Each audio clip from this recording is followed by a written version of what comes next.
কঙ্কালীতলার পৌরাণিক গল্প। হিন্দু ধর্মের মতে সতী দেবী যখন তার পিতা দক্ষের যজ্ঞে অপমানিত হয়ে আত্মাহুতি দেন, তখন শোকে ভেঙে পড়েন শিব। তিনি সতীর দেহ কাঁধে নিয়ে তাণ্ডব নৃত্য শুরু করেন। এই তাণ্ডব থামাতে বিষ্ণু তার সুদর্শন চক্র দিয়ে সতীর দেহকে খণ্ড খণ্ড করে দেন।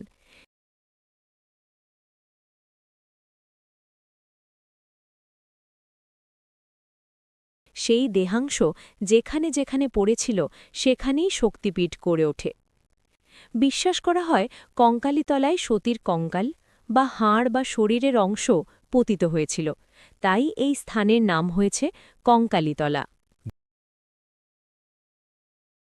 ধর্মীয় গুরুত্ব। এটি ৫১টি শক্তিপীঠের মধ্যে একটি।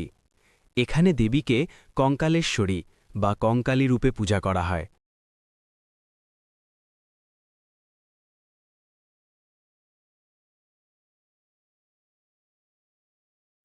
পাশেই একটি পবিত্র কুণ্ড আছে, যাকে অত্যন্ত শক্তিশালী তীর্থস্থান বলে মানা হয়।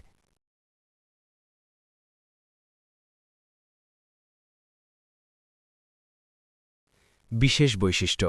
মন্দিরটি খুব প্রাকৃতিক ও শান্ত পরিবেশে অবস্থিত। ভক্তরা বিশ্বাস করেন এখানে মানত করলে তা পূর্ণ হয়।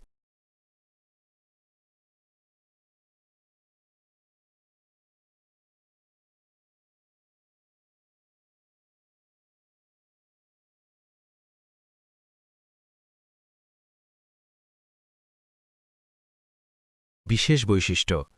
কঙ্কালীতলা হল সেই স্থান যেখানে সতীর দেহের কঙ্কাল অংশ পতিত হয়েছে বলে বিশ্বাস। এখানে একটা গভীর ধারণা কাজ করে।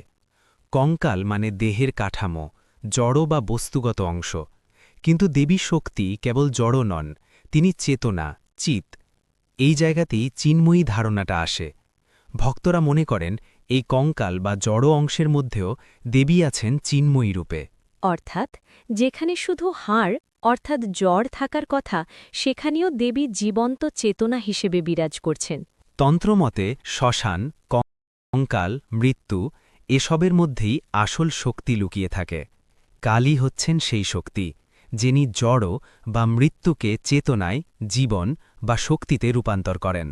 এই জন্যই কঙ্কালীতলার দেবীকে অনেকে বলেন চিন্ময়ী কালী, কঙ্কালের মধ্যেও চেতনার প্রকাশ। অনেক সাধক ও স্থানীয় ভক্তরা বিশ্বাস করেন এখানে মূর্তির চেয়ে শক্তির উপস্থিতি বেশি অনুভব করা যায়। তাই তারা দেবীকে চিন্ময়ী অর্থাৎ নিরাকার চেতনাময় শক্তি হিসেবে ডাকেন। সহজভাবে বুঝলে কঙ্কালীতলা সমান সমান সতীর কঙ্কাল পতনের স্থান। চিন্ময়ী কালী নাম তার কারণ জড় কঙ্কালের মধ্যেও জীবন্ত দেবী শক্তি আছেন এই বিশ্বাস থেকে। প্রত্যেক শক্তিপীঠে দেবীর সঙ্গে একজন ভৈরব থাকেন, শিবের এক রূপ। কঙ্কালীতলায় ভৈরবকে বলা হয় রুরু ভৈরব বা রুরুহ ভৈরব।